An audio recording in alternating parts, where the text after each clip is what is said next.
Alright, I'm going to get sharpening these straight chunker thinners right here. So I'm going to do a test to show y'all what they're cutting like before, and then I'll do a test afterwards. So you can see it pulling here, you can hear it. Not really wanting to cut it all. So let's take these apart, get them ready to be sharpened, find the right size. There we are.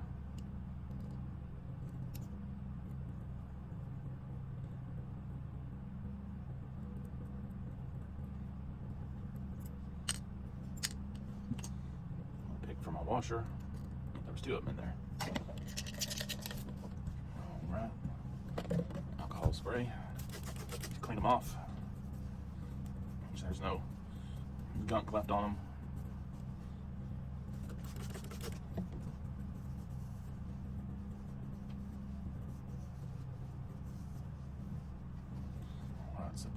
Set this up here. So these are straight. I'm going to do the ride line first. I usually do the ride lines on the straight ones first. I only do the ride lines last on the curved shears. Now, with these being the flat teeth, I can sharpen these if I want to. I might just mark these and give them a touch just to be on the safe side, because they weren't cutting very good at all. In fact, I don't think any of the teeth were actually cutting at all. You hear it just grabbing. So, start with my 1500 stone, set this flat on here, pressure all right here, guide hand. Just see what my ride line on this looks like.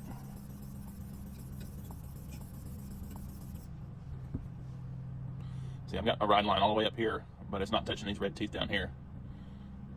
See, I've got all shiny, and no ride line right here. So maybe a little bit more pressure and just a tad of pressure right here.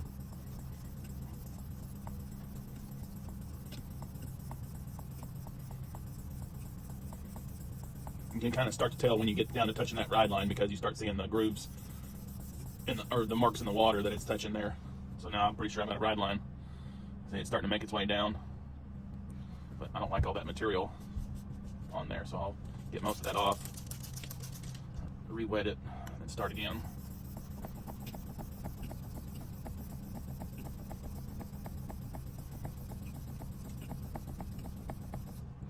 Ride line's real important on shears. See, I'm down another tooth, so I need to just keep working it until I get that ride line matched all the way down so it'll cut correctly. Sometimes you can't get that full ride line. So if you do, you'll end up washing out a part of the blade, which isn't good because then it won't cut right. See, but I've got a pretty wide ride line up here.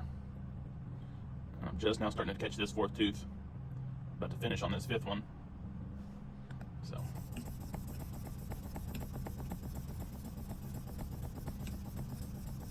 Another trick you can do sometimes is flip this stone around, because sometimes there's little bitty spots on these where you just wear it and then you've got to go flatten it and all kinds of stuff. It's fun. See, now I'm starting to get these last couple teeth. So this will probably be the last pass right here, just to get that surface as flat as possible.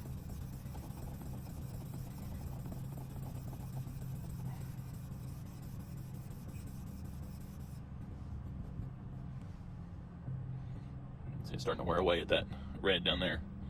Still need just a little bit more, but I think I'm gonna leave it there because this ride line's trying to creep up, keep going up, so don't want that to happen. Don't want to wash the tip out. Because the metal ends up doing that, it just wears on itself over time. Just how you can age shears and stuff just by looking at them. That's how bad that ride line is. I don't like all that. See, this ride line looks a lot better on this. No, the blade, not the comb. So this will probably be the last pass on this. Then we'll move to sharpening this one.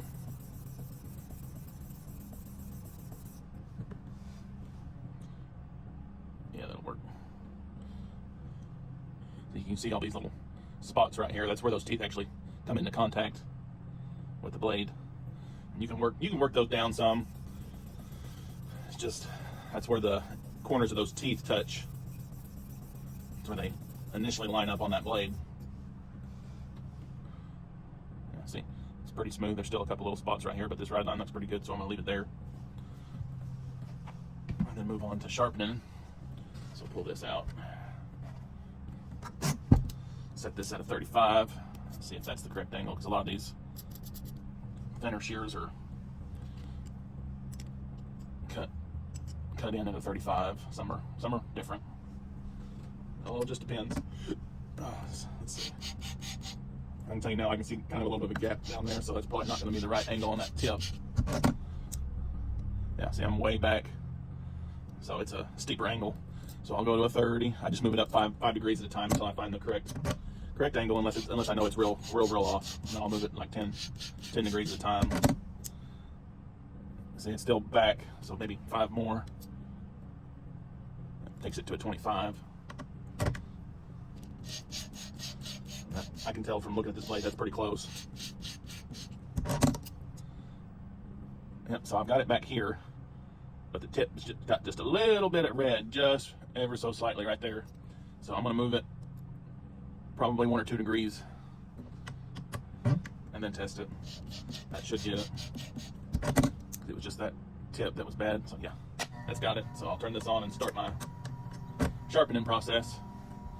And this is a beveled edge because it's a painted or powder coated shear. So just this shiny part gets sharpened. So I won't be rolling it because it's not a convex edge.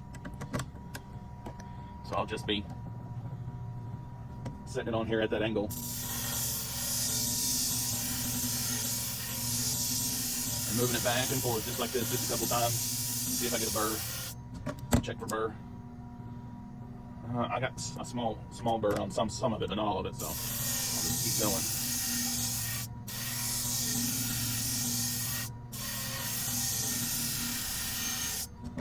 Check for burr.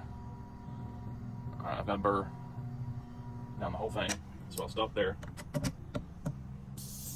Need to change out that to a new 500. So on these, I'll go 500, 1200, and then I'll polish it.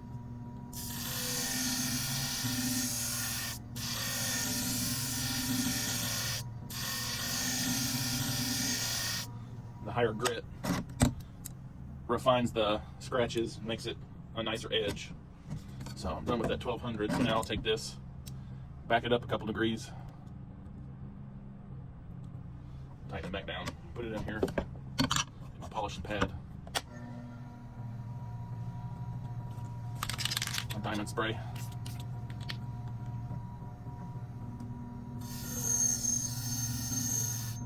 Just give her a pass to polish her. That's real shiny. I can take that burr off if I want to, which I'll do that here in a minute. So I want to look at this tooth blade. Now I don't have to sharpen this. You can with these ones, but I want to see what angle this is on.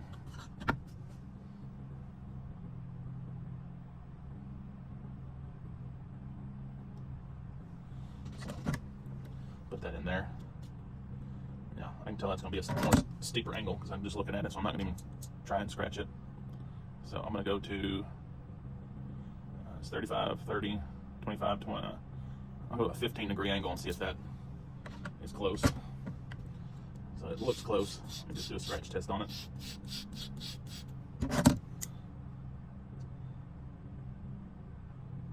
It gets the whole tooth and the tips of the teeth right there, but it's not getting that full tooth right there. So it's right in the center, so I'm going to see if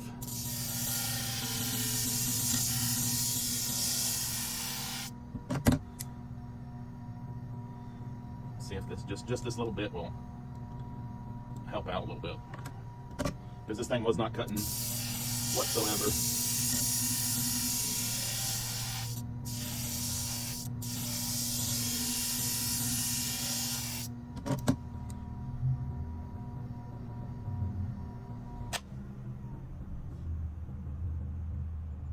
All right, so I'm gonna leave that there. I'll take my 2000 grit stone,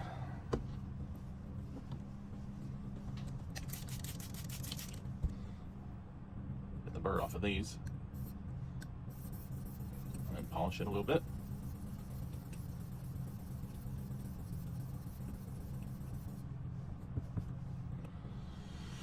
So since I sharpened these might have a burr on them.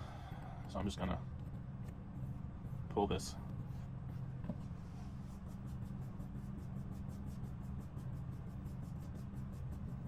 Now you normally don't have to do that with these tooth blades, but since these were the flat teeth, I was like, well, it's not gonna hurt them.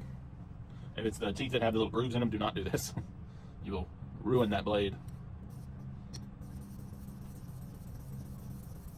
Then my 2 or 3 pulls back to get that burr moved. Polish it. Just that. Set that down with this stone. All right. Let's get this red marker off of here if there's anything left. Let's see, we'll go to a clean spot right here, see if there was any red marker. Yep, there was some, a little bit.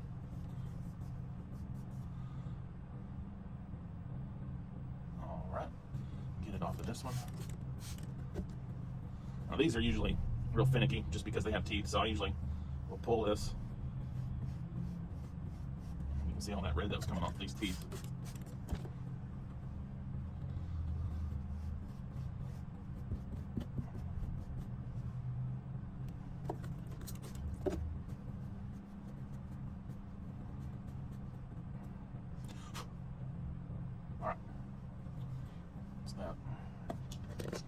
Take all my pieces and parts out of here, assemble it, and then test it.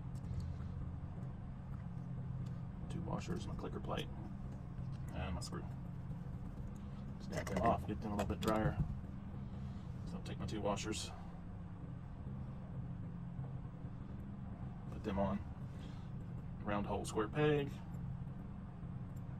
Get that set in there. Align your square. Put your square on your square. Clicker plate on with the little dingle ball facing up. Align it on that square. Sometimes these clicker plates are a pain because they're real arched, because they're pressed to have a convex shape with that little nub on there.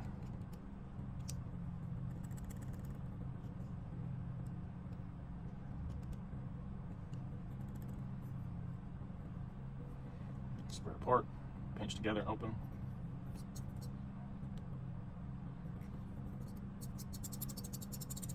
They sound good. Let's see if they work good. There's still a little bit of a pull at the tip.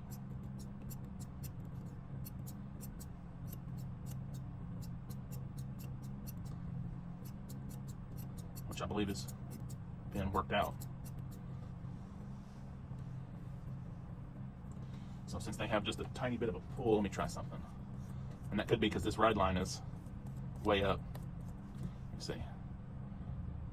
I could have it where the blade closes a little bit more. So come here. Not you. You stay. You come here. Just a slight tweak of the handle.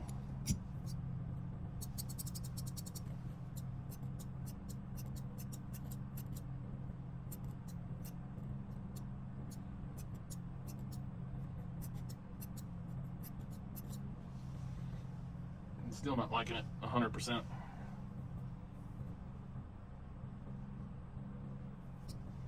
So what I'll do,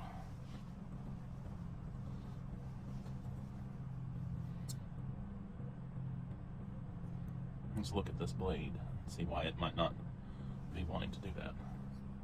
Because I can feel tension till about right there. So those last 2 teeth might be just a little bit unaligned. So I'll just put a little bit of pressure on these blades to bend them just ever so slightly. Ah, look at that. It's better. Still catches every once in a while, so let me do it one more time and see if this helps. So I'm just putting a little bit of pressure on this tip. Not putting a whole bunch. If you put a whole bunch, you might accidentally break this blade. You don't want to do that.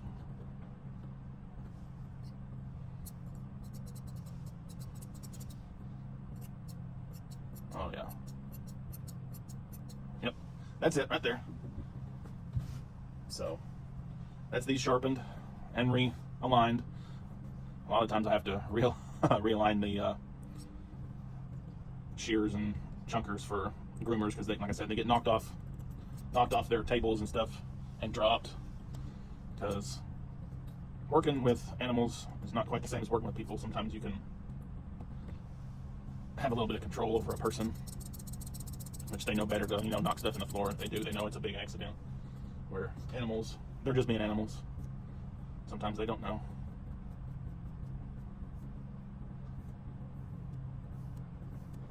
Alright, so those are oiled now. They sound real good. They're cutting real good. So I'm going to end the video here. She's got purple finger inserts, so I'm going to put a purple tie on here. But, yep, that's the video, basically. Just sharpening and fixing the cut on a shear. So, I'm going to get off here. Y'all have a good day.